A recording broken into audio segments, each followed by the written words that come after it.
کیا مولانا مودودی کی تفسیر پڑھ سکتے ہیں؟ دیکھیے، مولانا مودودی جہاں تک کے ہیں، یہ ایک عالم گزرے ہیں، انہوں نے دین کی خدمت کی ہے، اس میں کوئی شک نہیں ہے، اور انہوں نے جو مغربی تہذیب ہے جس سے متاثر ہو کر کئی لوگ اسلام سے دور ہو رہے تھے، انہوں نے کئی ایسی کتابیں لکھی جن سے کئی لوگ مرتد ہونے سے روکے اور ان کے دل میں اسلام کی ایک حمیت اور جذبہ جاگا۔ لیکن ان کی کتابوں میں ایک بہت ہی بڑی غلطی یہ ہے کہ انہوں نے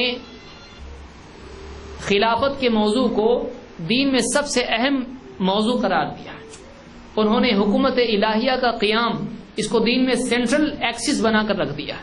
اور انہوں نے عبادتی معاملات کو سب سیکنڈری چیزیں بنائی کہ یہ اس تک پہنچنے کا ذریعہ ہیں، یہ ٹریننگ کورس انہوں نے اس کو بنا دیا۔ یہ ایسی بڑی غلطی ہے جس کے نتیجے میں بہت سارے مسلمان تحریک کی صورت میں حکومتوں سے مسلسل ٹکراتے رہے ہیں اور مسلمانوں کا اس سے بہت بڑا نقصان ہوا ہے۔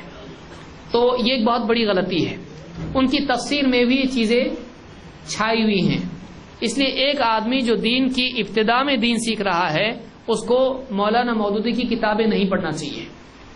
یہ بات بعض لوگوں کو بری لگ سکتی ہے، لیکن جو بات صحیح ہے وہ میں کہہ رہا ہوں۔ ابتدائی مرحلے میں کسی کو یہ نہیں پڑھنا چاہیے، بلکہ اس کو یعنی ان علماء کی کتاب پڑھنا چاہیے جو قرآن و سنت کی بنیاد پر صحیح باتیں لوگوں کے سامنے رکھتے ہیں اور دین کو، ہر چیز کو، عبادات، عادات اور سارے معاملات کو اپنی جگہ پر رکھتے ہیں۔ بعد میں ایک آدمی کو ریسرچ کے مرحلے میں یہ کتابیں پڑھتا ہے یا دوسری کوئی بھی کتاب پڑھتا ہے تو اس میں کوئی حرج نہیں، بشرطے کہ وہ قرآن و سنت میں پکا ہو چکا ہو، اب وہ کچھ بھی ہضم کر سکتا ہو، تب جا کر اگر وہ پڑھے اسٹڈی کے طور پر تو اس کے لیے کوئی مسئلہ نہیں ہے۔